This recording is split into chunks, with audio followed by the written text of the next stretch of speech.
Everyone, welcome to Anarchapulco TV.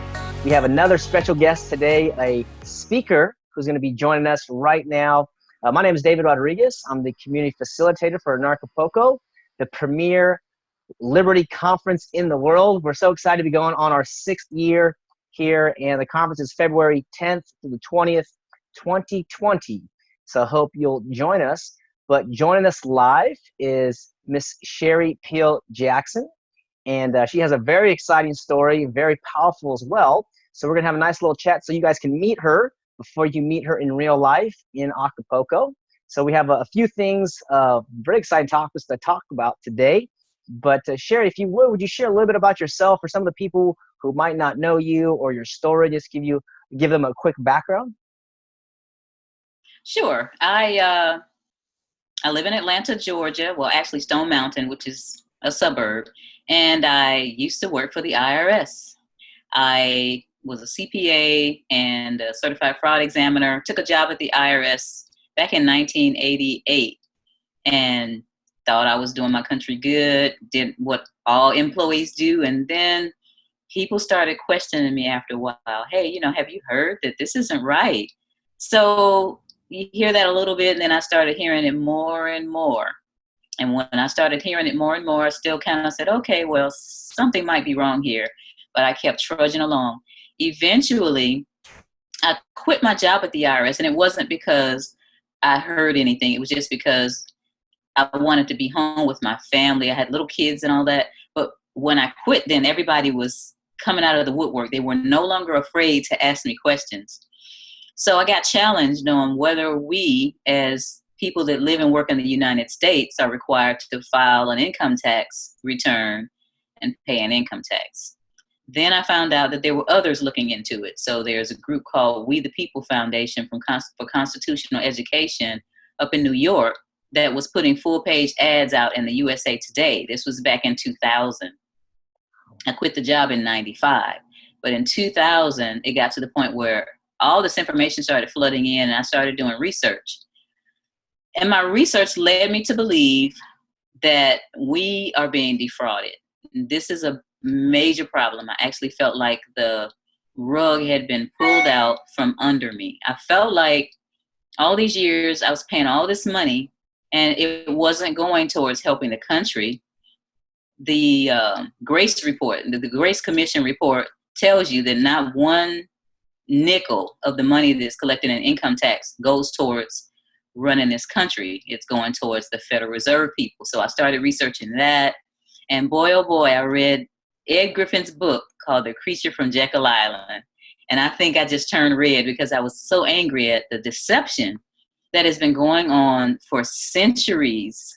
And instead of being quiet about it, I started talking about it because it was actually the Federal Reserve that really got me talking, because no way I'm sitting up here writing checks for $10,000 to the IRS and it's not going towards helping the country. The gas tax pays for the roads to be fixed, and our real estate taxes and our ad valorem taxes pay for the firemen and the policemen and all that. Well, this money is going towards people, wealthy families, and their children's children never have to work a day in their life. Well, I'm sitting here at my desk sometimes 16 hours a day trying to make enough money to pay the bills and have a decent life for my family. Right. So they didn't like me talking. And so you know what happened after that? The IRS came along and raided my home. They raided my home.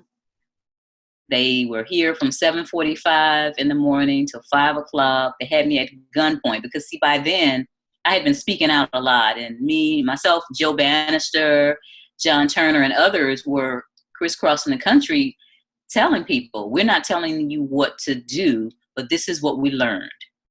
And people were catching on. So we were getting speaking engagements all over the place and giving people information that evidently the government didn't want. So they prosecuted Joe first, and they lost because Joe had an honest jury, and Joe got a chance to present a lot of the information that he learned. By the time they got to me, they learned their lesson. Don't let this girl say anything. Don't let her show anything.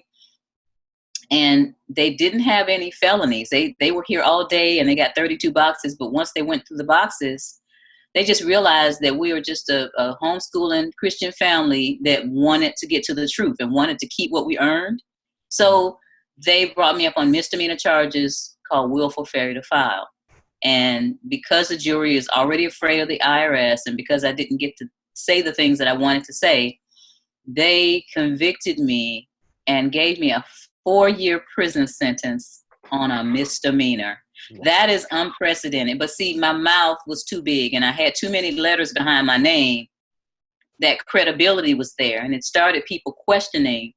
And it doesn't matter whether you're going out and maybe shooting up places and rapping and doing all this other violence. But when you talk about the money, when you expose the money and you expose the system, you're more dangerous than those people out on the streets in the gangs. Well, I'm so sorry that they did that to you. And so they sentenced you to 4 years. Was that in 2000, or what year did they sentence you to? And then did you serve all 4 years? Well, they actually got around. The raid was in 2004.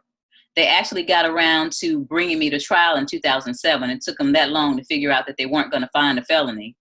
The trial started in October of 2007. And so the conviction was in early 2008. As a matter of fact, at the day of the sentencing, the judge said, this is what she said. She said, I know you homeschool your children, Ms. Jackson, and I know you have a lot of family support, but you can't run around the country telling people not to file income tax returns. And I looked her straight in the eye and I said, I'd never done that.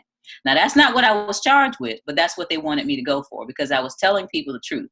So at that moment, they put my legs and my hands in shackles and drug me away for 3 years. Now, I had a 4-year sentence, but what happens is they have to give you 6 months halfway house and 6 months good time.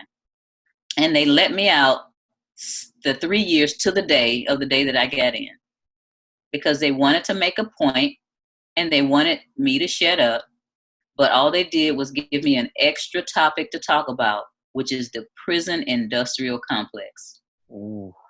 Now, so is that, I mean, this is so outrageous that they did this to you. And, you know, it is a criminal organization, you know, and for the people who are watching would agree, its coercive nature is just identifies it as crimes against humanity, peaceful, you know, loving people.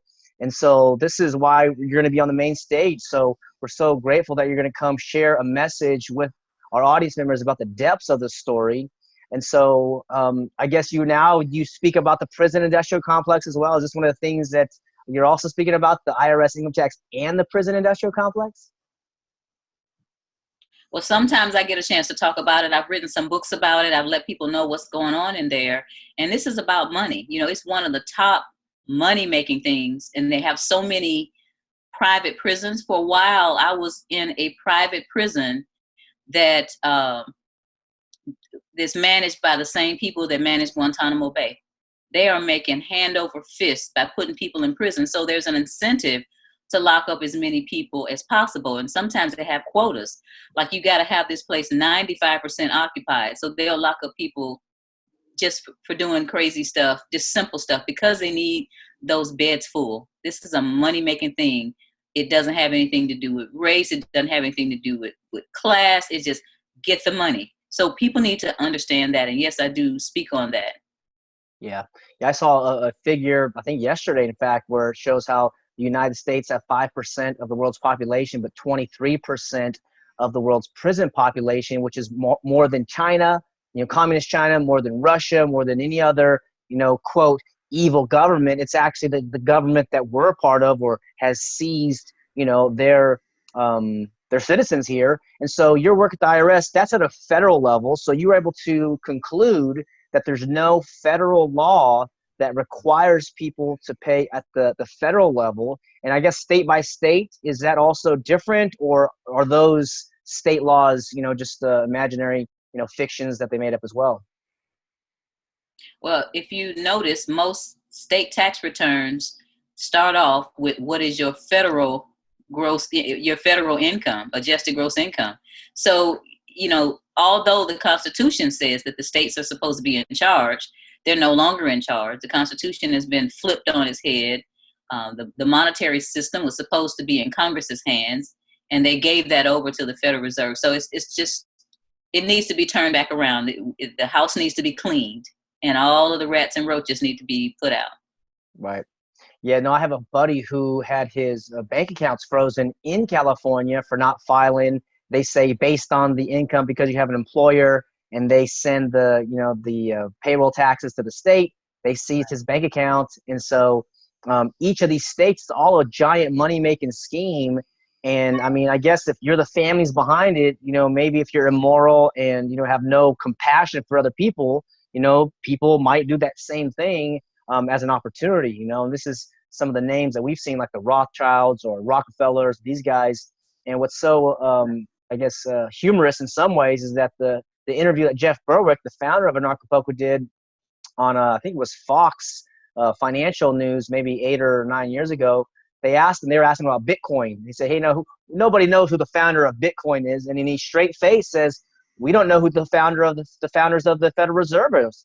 And they said, yeah, we do. And he said, who are the founders, the owners of the Federal Reserve?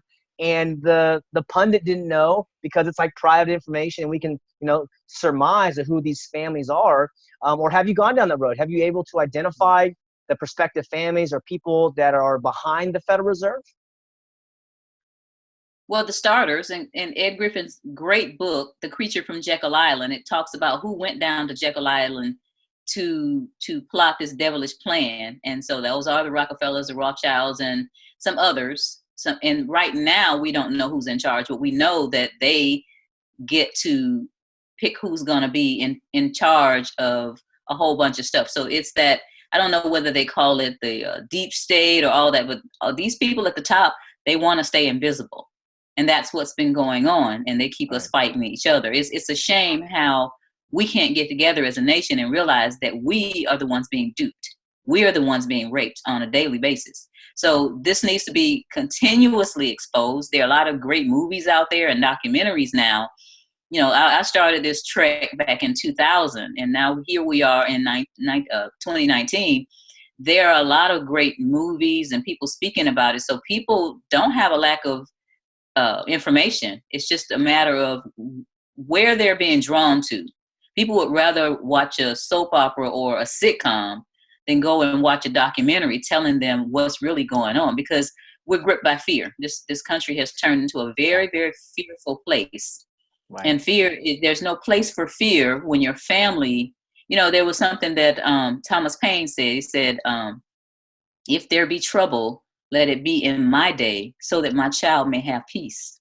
Right. And that's the way I feel. If I don't do something now, then how much tax is my granddaughter, my 5-year-old granddaughter, going to be paying? Is she going to be receiving only 10% of her pay because the government is getting 90%? Something needs to be done now. So education is the key. Absolutely. And I was being instructed by one of my mentors, who was a freedom person, anarchist, voluntarist. And they said, Dave, if you look at it, let's say the government takes 30% of your income. If you convert that to time, that's 4 months out of the year. And you extrapolate that over a working career. That's 15 years of your life that you're giving to them. And then they put all these rules on you, and there's fines and levies and all these other, extraneous fees you got to pay for something that you didn't agree to. And so it really is enraging and outrageous. So I'm so grateful, and I know our audience members are, that you have the courage to speak out. What kind of advice do you give? Or I guess I should say you give advice, but what do you tell people to help them overcome these things? I know you have a consulting company. We can talk about that in a second here, but is there anything you say to help them become courageous? Because I did see one of your clips, which was just amazing online, where you said when you're working for the IRS, you would make, I don't know what's called, like a penalty on somebody. You say, you owe us $30,000, and they wouldn't even flinch. They would say, okay, here's $30,000, versus whoa, 30,000, that's a lot of money. Tell me why I got to pay you $30,000. So how can you encourage and embolden people? Because this is kind of where we're at in humanity, where humanity is beginning to awaken.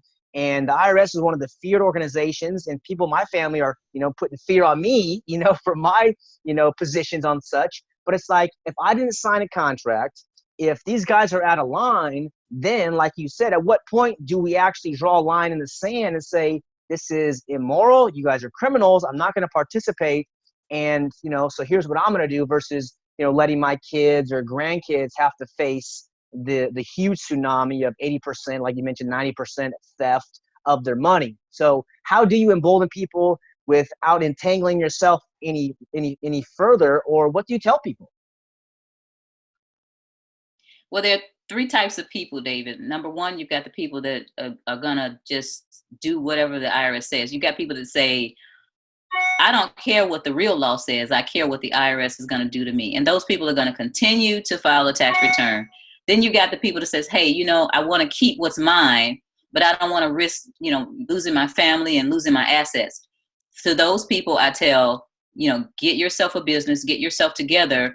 The tax code is written for businesses so that you can have deductions, that during that debate. Now, I don't have TV, but I heard about it from friends that that day that Hillary Clinton said, Donald Trump didn't pay his taxes. And everybody said, and they sucked all the room out of the air out of the room. And right. I said, I know exactly what's going on, because there's something called a net operating loss. And when you have a business, you can if you have a loss, you can carry that back several years and then carry it forward so you can get your money back, really. And most people don't know that. They want people to be in a W-2 job earning situation where you are earning a certain amount and a certain amount is being taken out of your check. So you never get to see that amount. That's where they want everybody. So you get this, let's say $70,000 W-2, and there's been $7,000 taken out of it. You're not gonna complain. Now that's gonna change pretty soon. So the people that have businesses are the ones that really get hurt.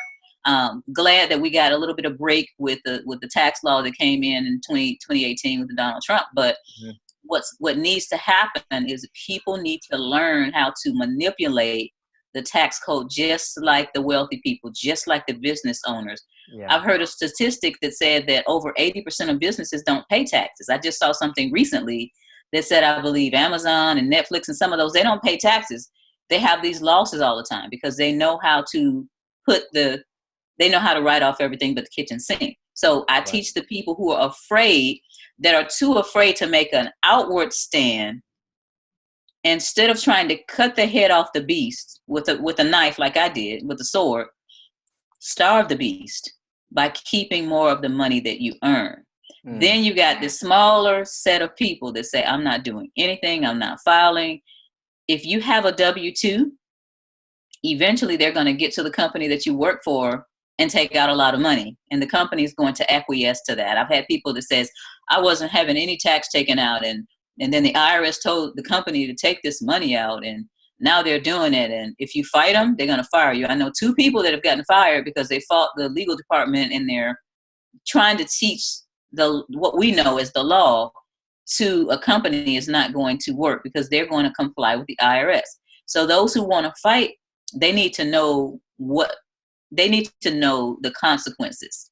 They need to know the ramifications of them putting up a fight, as I did. I knew what the ramifications could be. So don't be fooled. If you're gonna go toe to toe with the IRS, then you need to know if you have a lot of money, if you made a lot of money, then they're gonna come after you. If you haven't made a lot of money, then they'll probably ignore you. I know people that are fighting the IRS that have never been touched. Why? Because they don't make any money. Right. And when you go after people that make 6 figures plus. Gotcha. I was gonna say, there's a figure maybe under 50K or 70K or something like that. They kind of hands off, or is it lower than that? Well, for prosecution, they want you to make 6 figures so they can sit up in front of the jury like they did with me and say, oh, she made $100,000 this year and 150, so they make the jury hate you. They make haters out of the jury. So they'll say, well, I got to pay all this tax and she's not paying. Then they're going to, go with the government. That's one of their tactics. But as far as regular audits and them going after you, the figure may be somewhere around the $30,000. If you didn't make that, then they don't want to bother you, because if they go after you for an audit, then they know you have plenty of deductions to get rid of $30,000 in tax. Wow, that's beautiful. So there's 3 types of people: the people who just pay it outright out of fear, the people who figure out the system, use the business model, owning a business in whatever way, and then the third one is the people that just don't file anything. It sounds like what I'm hearing, because I've done some just personal growth and business stuff. And there's a gentleman named Robert Kiyosaki, you might have known. And I think you might have shared the stage with him at the Red Pill Expo. Yes. At least the first year I was there and you were there. And I think he's been there every year since. But he has a cash flow quadrant, and he talks about the employee, the self-employed, the business owner, and the investor. And so he also said there's two tax codes. And I think there was a congressman who said that maybe 20 or 30 years ago, that there's the rich code, or a tax code for the rich and a tax code for the poor. So that might be kind of the best strategies, it sounds like. So I'm really excited to come hear you speak in Anarchapulco. What could some of the attendees do to prepare to get the most value? Because you do have, this is groundbreaking stuff, and there is mass consciousness increasing, and the money is the thing. And, you know, people can talk about, you know, politics or, you know, religion or whatever, but like money, this is something that's like oxygen for us. So what could our viewers do to kind of research or maybe get the most from your presentation just in February that you're going to be speaking? Well, they can look at a documentary that's out there called America, Freedom to Fascism. That would help them understand a little bit more about the income tax. Also, they can be brave and read Ed Griffin's book, The Creature from Jekyll Island. It's a very thick book. They have plenty of time to read it, but they'll understand how this fraudulent system came to be in the United States. There's also a movie called The Money Masters by Bill Steele. That'll show that this system was brought over from Europe, and this has been going on a long time. So those are three things that they can do. Also, maybe looking up some information about the IRS and online if they want to get into that. But the main thing that I'm teaching people right now, most people, 95% of the population, which is not going to fight the IRS. And I understand that. People have families. They don't want to, it's not necessarily that they're in a comfort zone. I don't dislike people that decide not to fight that way. But the best way to fight right now and keep your stuff is to look at what the wealthy people are doing, starting businesses and making sure that you have your assets in order. Asset protection is very important. You know, this is the United States of America. We have 5% of the world's population, but we have 70% of the world's lawyers. There are more lawyers in Atlanta, Georgia than the whole of Japan. So you have a 1 in 3 chance of being sued. And those are some of the things that they can start looking at. So I do seminars around the country. I talk about the taxes. I talk about starting businesses. I talk a lot about getting out of debt, because that's another one of the shackles that they put on us. So asset protection, the IRS, and getting out of debt, growing a business. These powers that be, they don't care whether you're black or white. I'm black, you're white. I'm a Christian, you a Jew, you're a Muslim. They keep those things going so we can fight each other, so we're not paying attention to what's really going on. Divide and conquer has been the modus operandi of the enemy forever. So they have us divided up on all these different issues, and while they're building this cage around us, I call us sheeple because they call us sheeple. So they want to keep all the sheeple in the corral and keep all the sheeple compliant. And when they're compliant, then they're gonna continue to rule over us. But as we start jumping over that fence, then, you know, either we're gonna jump over together or they're gonna pick us off one by one. When people start to understand what's going on, they will realize that we're all slaves. All the money that you make on your job, look at that. Look at how much tax is taken out. What could you use that money for? A better education for your children, to take care of your parents better in their older age, a nice vacation. These are things that are being robbed from us. So we need to take back our time. And that's what I teach people. Yeah, no, that's beautiful. I have so much appreciation for you, Sherry, and I can't wait to really meet you in real life. And even the fact that you're homeschooling there. Do you mind sharing a little about your homeschooling journey for the last couple of minutes that we have? My children are 29 and 27 now, so that was back in the day. My children, they never graced the halls of a government school. My mother, when I was younger, she worked in the government school, and she used to come home with all these stories about what was going on in the government school. And I knew at the age of 14 that my children were not going to go to the government school. So I knew that I was going to have to make a living enough. And they were in private Christian school at first. But then when the IRS came along and started investigating me, they scared the little Christian school, and my children weren't invited back the next year. So we turned to homeschooling, which I believe was the best thing that we did, because you have control over, and I didn't do it on my own. We had a homeschool network, so they learned the Federalist Papers, the Anti-Federalist Papers. They know the Constitution. They read books like Les Miserables instead of reading the foolishness that they got out there. These days, my children are well educated outside of the government school, because, the government school is about indoctrination and groupthink, and that's not who my children are. So, yeah, I believe homeschooling is the best. 100%. I agree. I'm actually managing and running the family camp stage this year for your family camp. So yeah, we promote homeschooling, unschooling, self-directed learning, whatever we can do to remove ourselves from the entire state indoctrination program and basically the unthinking system. It's a terrible crime against children, I would say. 12 years mandatory attendance, and they threaten parents with fines up to $2,000 or jail for a year. I mean, whether it's the IRS or the state school system, ad infinitum, it's like they have all these different organizations to put fear inside of us. But what I'm starting to get, because I've been going to Anarchapulco for the last 5 years, it was, 150 people, and we're expecting over 3,000 people this year. And people want freedom. This is what they're starting to realize, whether it's, medical freedom or educational freedom, financial freedom, these kind of things we want it. And now because of this communication technology, we're able to do that. So it takes courageous people like you and the founder of this event and the other producers who are doing this. We're also putting ourselves at risk, but we have to do it. We really don't have a choice, because this is a Leviathan organization that's just going to keep reaching until we strike back or till we transcend it. So really have so much respect and appreciation for you, Sherry. Is there any place where our audience members can find you or learn more about your work? You mentioned the Freedom of Fascism documentary. I love that one, seeing how Aaron Russo had the courage to go out and do that one. Must have been 20 years ago at least that he made that documentary, but so powerful. And like you mentioned, Joe Bannister and the other great people who are willing to speak truth.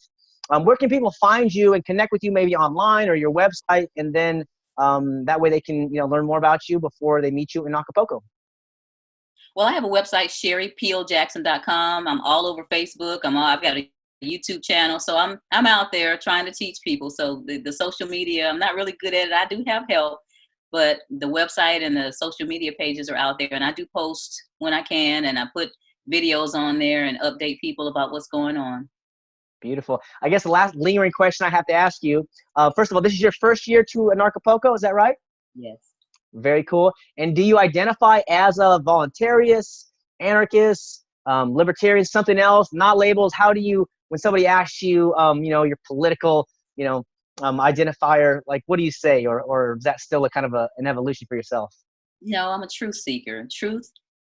I say I'm a truth seeker. Truth is truth for everybody, or it's not truth at all. And we need to get to the truth, because the truth will actually set you free, and we're looking for freedom. Absolutely. Well, again, I have so much admiration for you, and I think our audience members do as well. My guess is that your audience is going to be, the room's going to be packed, when you speak, just because we're talking about money, we're talking about crimes against people for generations, and thanks to people like you who have the guts and just the morality to speak the truth, to seek it and get it out to the people. We're so grateful. And to the audience out there, hey, we're going to see you for the 6th annual Anarchapulco in February. It's a beach resort, 4-star beach resort. You walk out of your hotel, you can walk on the warm sand, go in the warm ocean. You don't want to miss out. It's going to be a party. It's going to be a networking, a business event, crypto stuff going on, financial, family camp stuff. Just an amazing group of people. I hope you're there. Sherry's going to be there. I'm going to be there. A great group of people. So thanks for your time, Sherry. Thanks for watching. We'll see you guys the next time at Anarchapulco TV. Peace, love, and anarchy. See you soon. See you. Bye.